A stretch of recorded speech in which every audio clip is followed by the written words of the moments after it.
अध्याय 2 गीता का सार।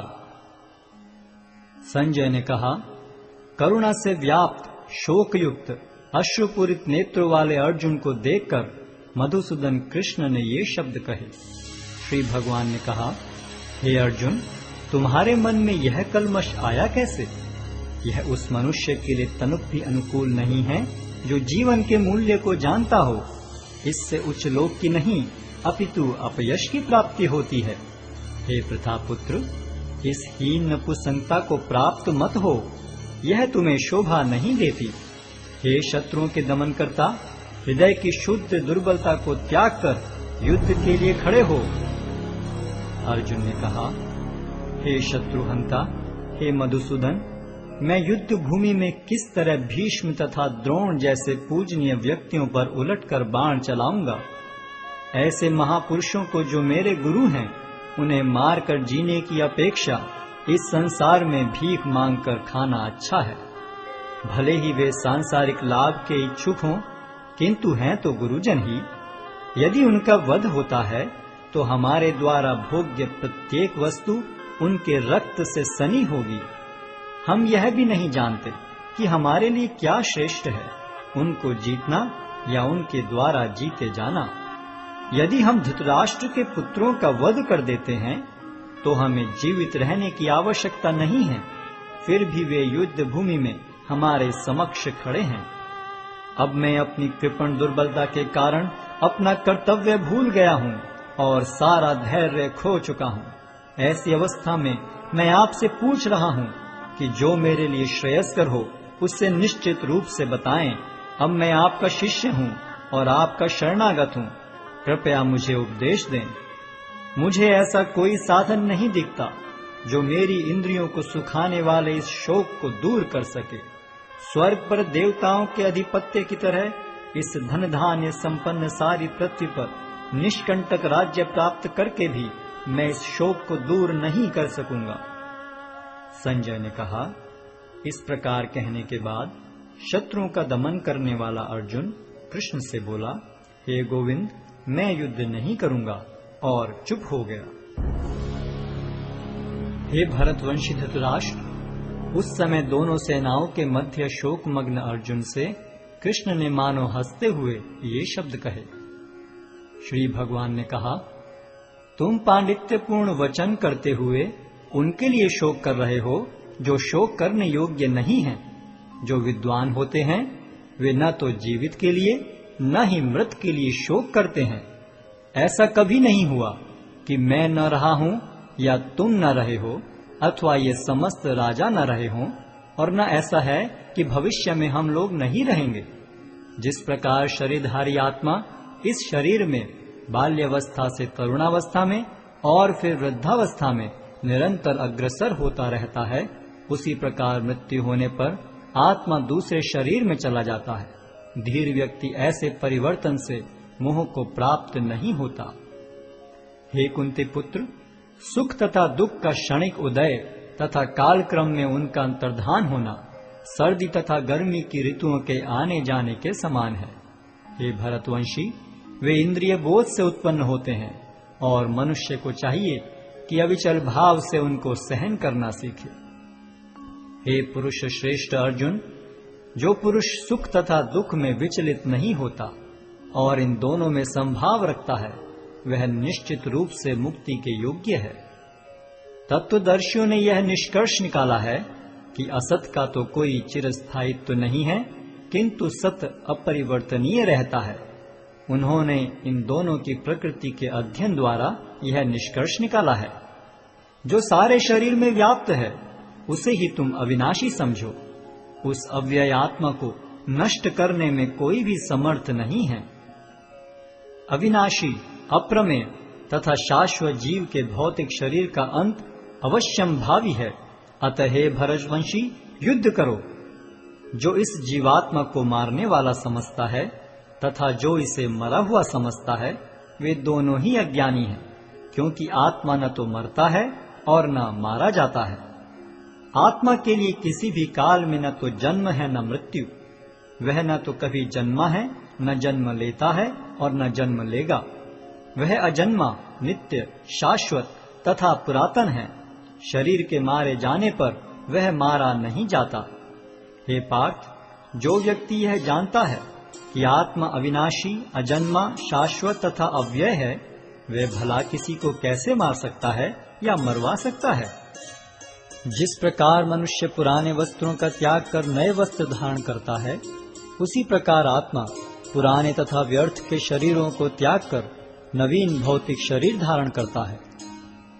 यह आत्मा न तो कभी किसी शस्त्र द्वारा खंड खंड किया जा सकता है, न अग्नि द्वारा जलाया जा सकता है, न जल द्वारा भिगोया या वायु द्वारा सुखाया जा सकता है। यह आत्मा अखंडित तथा अघुलनशील है। इसे न तो जलाया जा सकता है, न ही सुखाया जा सकता है। यह शाश्वत, सर्वव्यापी, अविकारी, स्थिर तथा सदैव एक सा रहने वाला है। यह आत्मा अव्यक्त, अकल्पनीय तथा अपरिवर्तनीय कहा जाता है। यह जानकर तुम्हें शरीर के लिए शोक नहीं करना चाहिए। किंतु यदि तुम यह सोचते हो कि आत्मा अथवा जीवन का लक्षण सदा जन्म लेता है तथा सदा मरता है, तो भी हे महाबाहु, तुम्हारे शोक करने का कोई कारण नहीं है। जिसने जन्म लिया है उसकी मृत्यु निश्चित है, और मृत्यु के पश्चात पुनर्जन्म भी निश्चित है। अतः अपने अपरिहार्य कर्तव्य पालन में तुम्हें शोक नहीं करना चाहिए। सारे जीव प्रारंभ में अव्यक्त रहते हैं, मध्य अवस्था में व्यक्त होते हैं और विनष्ट होने पर पुनः अव्यक्त हो जाते हैं।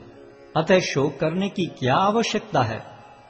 कोई आत्मा को आश्चर्य से देखता है, कोई इसे आश्चर्य की तरह बताता है तथा कोई इसे आश्चर्य की तरह सुनता है, किंतु कोई कोई इसके विषय में सुनकर भी कुछ नहीं समझ पाते। हे भरतवंशी, शरीर में रहने वाले का कभी भी वध नहीं किया जा सकता, अतः तुम्हें किसी भी जीव के लिए शोक करने की आवश्यकता नहीं है। क्षत्रिय होने के नाते अपने विशिष्ट धर्म का विचार करते हुए तुम्हें जानना चाहिए कि धर्म के लिए युद्ध करने से बढ़कर तुम्हारे लिए अन्य कोई कार्य नहीं है। अतः तुम्हें संकोच करने की कोई आवश्यकता नहीं है। हे पार्थ, वे क्षत्रिय सुखी हैं जिन्हें ऐसे युद्ध के अवसर अपने आप प्राप्त होते हैं, जिससे उनके लिए स्वर्ग लोक के द्वार खुल जाते हैं। किंतु यदि तुम युद्ध करने के स्वधर्म को संपन्न नहीं करते, तो तुम्हें निश्चित रूप से अपने कर्तव्य की उपेक्षा करने का पाप लगेगा और तुम योद्धा के रूप में भी अपना यश खो दोगे। लोग सदैव तुम्हारे अपयश का वर्णन करेंगे, और सम्मानित व्यक्ति के लिए अपयश तो मृत्यु से भी बढ़कर है। जिन जिन महान योद्धाओं ने तुम्हारे नाम तथा यश को सम्मान दिया है, वे सोचेंगे कि तुमने डर के मारे युद्ध भूमि छोड़ दी है, और इस तरह वे तुम्हें तुच्छ मानेंगे। तुम्हारे शत्रु अनेक प्रकार के कटु शब्दों से तुम्हारा वर्णन करेंगे और तुम्हारी सामर्थ्य का उपहास करेंगे। तुम्हारे लिए इससे दुखदाई और क्या हो सकता है। हे कुंती पुत्र, तुम यदि युद्ध में मारे जाओगे तो स्वर्ग प्राप्त करोगे, या यदि तुम जीत जाओगे तो पृथ्वी के साम्राज्य का भोग करोगे। अतः दृढ़ संकल्प करके खड़े हो और युद्ध करो। तुम सुख या दुख, हानि या लाभ, विजय या पराजय का विचार किए बिना युद्ध के लिए युद्ध करो। ऐसा करने पर तुम्हें कोई पाप नहीं लगेगा। यहाँ मैंने वैश्लेषिक अध्ययन द्वारा इस ज्ञान का वर्णन किया है। अब निष्काम भाव से कर्म करना बता रहा हूँ, उसे सुनो। हे प्रतापपुत्र, तुम यदि ऐसे ज्ञान से कर्म करोगे तो तुम कर्मों के बंधन से अपने को मुक्त कर सकते हो। इस प्रयास में न तो हानि होती है न ही ह्रास, अपितु इस पथ पर की गई अल्प प्रगति भी महान भय से रक्षा कर सकती है। जो इस मार्ग पर चलते हैं वे प्रयोजन में दृढ़ रहते हैं और उनका लक्ष्य भी एक होता है। हे कुरुनंदन, जो दृढ़ प्रतिज्ञ नहीं है उनकी बुद्धि अनेक शाखाओं में विभक्त रहती है। अल्पज्ञानी मनुष्य वेदों के उन अलंकारिक शब्दों के प्रति अत्यधिक आसक्त रहते हैं जो स्वर्ग की प्राप्ति, अच्छे जन्म, शक्ति इत्यादि के लिए विविध सकाम कर्म करने की संस्तुति करते हैं। इंद्रिय तृप्ति तथा ऐश्वर्य में जीवन की अभिलाषा के कारण वे कहते हैं कि इससे बढ़कर और कुछ नहीं है। जो लोग इंद्रिय भोग तथा भौतिक ऐश्वर्य के प्रति अत्यधिक आसक्त होने से ऐसी वस्तुओं से मोहग्रस्त हो जाते हैं, उनके मनों में भगवान के प्रति भक्ति का दृढ़ निश्चय नहीं होता। वेदों में मुख्यतया प्रकृति के तीनों गुणों का वर्णन हुआ है। हे अर्जुन, इन तीनों गुणों से ऊपर उठो, समस्त द्वैतों और लाभ तथा सुरक्षा की सारी चिंताओं से मुक्त होकर आत्मपरायण बनो। एक छोटे से कूप का सारा कार्य एक विशाल जलाशय से तुरंत पूरा हो जाता है। इसी प्रकार वेदों के आंतरिक तात्पर्य जानने वाले को उनके सारे प्रयोजन सिद्ध हो जाते हैं। तुम्हें अपना कर्म करने का अधिकार है, किंतु कर्म के फलों के तुम अधिकारी नहीं हो। तुम न तो कभी अपने आप को अपने कर्मों के फलों का कारण मानो, न ही कर्म न करने में कभी आसक्त हो। हे अर्जुन, जय अथवा पराजय की समस्त आसक्ति त्याग कर समभाव से अपना कर्म करो। ऐसी समता योग कहलाती है। हे धनंजय, भक्ति के द्वारा समस्त गर्हित कर्मों से दूर रहो और उसी भाव से भगवान की शरण ग्रहण करो। जो व्यक्ति अपने सकाम कर्म फलों को भोगना चाहते हैं, वे कृपण हैं। भक्ति में संलग्न मनुष्य इस जीवन में ही अच्छे तथा बुरे कार्यों से अपने को मुक्त कर लेता है। अतः योग के लिए प्रयत्न करो, क्योंकि सारा कार्य कौशल यही है। इस तरह भगवत भक्ति में लगे रहकर बड़े बड़े ऋषि, मुनि अथवा भक्तगण अपने आप को इस भौतिक संसार में कर्म के फलों से मुक्त कर लेते हैं। इस प्रकार वे जन्म मृत्यु के चक्र से छूट जाते हैं और भगवान के पास जाकर उस अवस्था को प्राप्त करते हैं जो समस्त दुखों से परे है। जब तुम्हारी बुद्धि मोह रूपी सघन वन को पार कर जाएगी, तो तुम सुने हुए तथा सुनने योग्य सब के प्रति अन्य मनस्क हो जाओगे। जब तुम्हारा मन वेदों की अलंकारमयी भाषा से विचलित न हो और वह आत्म साक्षात्कार की समाधि में स्थिर हो जाए, तब तुम्हें दिव्य चेतना प्राप्त हो जाएगी। अर्जुन ने कहा, हे कृष्ण, अध्यात्म में लीन चेतना वाले व्यक्ति के क्या लक्षण हैं? वह कैसे बोलता है तथा उसकी भाषा क्या है? वह किस तरह बैठता और चलता है? श्री भगवान ने कहा, हे पार्थ, जब मनुष्य मनोधर्म से उत्पन्न होने वाली इंद्रिय तृप्ति की समस्त कामनाओं का परित्याग कर देता है और जब इस तरह से विशुद्ध हुआ उसका मन आत्मा में संतोष प्राप्त करता है, तो वह विशुद्ध दिव्य चेतना को प्राप्त स्थित प्रज्ञ कहा जाता है, जो त्रय तापों के होने पर भी मन में विचलित नहीं होता अथवा सुख में प्रसन्न नहीं होता और जो आसक्ति, भय तथा क्रोध से मुक्त है, वह स्थिर मन वाला मुनि कहलाता है। इस भौतिक जगत में जो व्यक्ति न तो शुभ की प्राप्ति से हर्षित होता है और न अशुभ के प्राप्त होने पर उससे घृणा करता है, वह पूर्ण ज्ञान में स्थिर होता है। जिस प्रकार कछुआ अपने अंगों को संकुचित करके खोल के भीतर कर लेता है, उसी तरह जो मनुष्य अपनी इंद्रियों को इंद्रिय विषयों से खींच लेता है, वह पूर्ण चेतना में दृढ़ता पूर्वक स्थिर होता है। देहधारी जीव इंद्रिय भोग से भले ही निवृत्त हो जाए, पर उसमें इंद्रिय भोगों की इच्छा बनी रहती है। लेकिन उत्तम रस के अनुभव होने से ऐसे कार्यों को बंद करने पर वह भक्ति में स्थिर हो जाता है। हे अर्जुन, इंद्रियां इतनी प्रबल तथा वेगवान हैं कि वे उस विवेकी पुरुष के मन को भी बलपूर्वक हर लेती हैं, जो उन्हें वश में करने का प्रयत्न करता है। जो इंद्रियों को पूर्णतया वश में रखते हुए इंद्रिय संयम करता है और अपनी चेतना को मुझ में स्थिर कर देता है, वह मनुष्य स्थिर बुद्धि कहलाता है। इंद्रिय विषयों का चिंतन करते हुए मनुष्य की उनमें आसक्ति उत्पन्न हो जाती है और ऐसी आसक्ति से काम उत्पन्न होता है और फिर काम से क्रोध प्रकट होता है। क्रोध से पूर्ण मोह उत्पन्न होता है और मोह से स्मरण शक्ति का विभ्रम हो जाता है। जब स्मरण शक्ति भ्रमित हो जाती है तो बुद्धि नष्ट हो जाती है और बुद्धि नष्ट होने पर मनुष्य भवकूप में पुनः गिर जाता है। किंतु समस्त राग तथा द्वेष से मुक्त एवं अपनी इंद्रियों को संयम द्वारा वश में करने में समर्थ व्यक्ति भगवान की पूर्ण कृपा प्राप्त कर सकता है। इस प्रकार से कृष्ण भावनामृत में तुष्ट व्यक्ति के लिए संसार के तीनों ताप नष्ट हो जाते हैं और ऐसी तुष्ट चेतना होने पर उसकी बुद्धि शीघ्र ही स्थिर हो जाती है।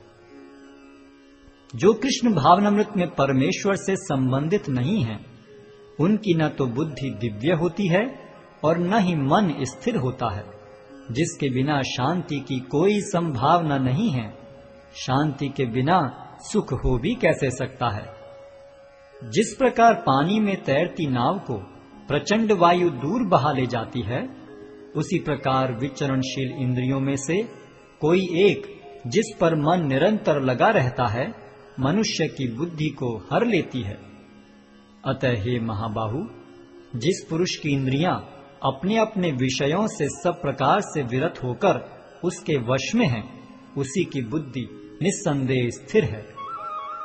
जो सब जीवों के लिए रात्रि है, वह आत्म संयमी के जागने का समय है, और जो समस्त जीवों के जागने का समय है, वह आत्म निरीक्षक मुनि के लिए रात्रि है।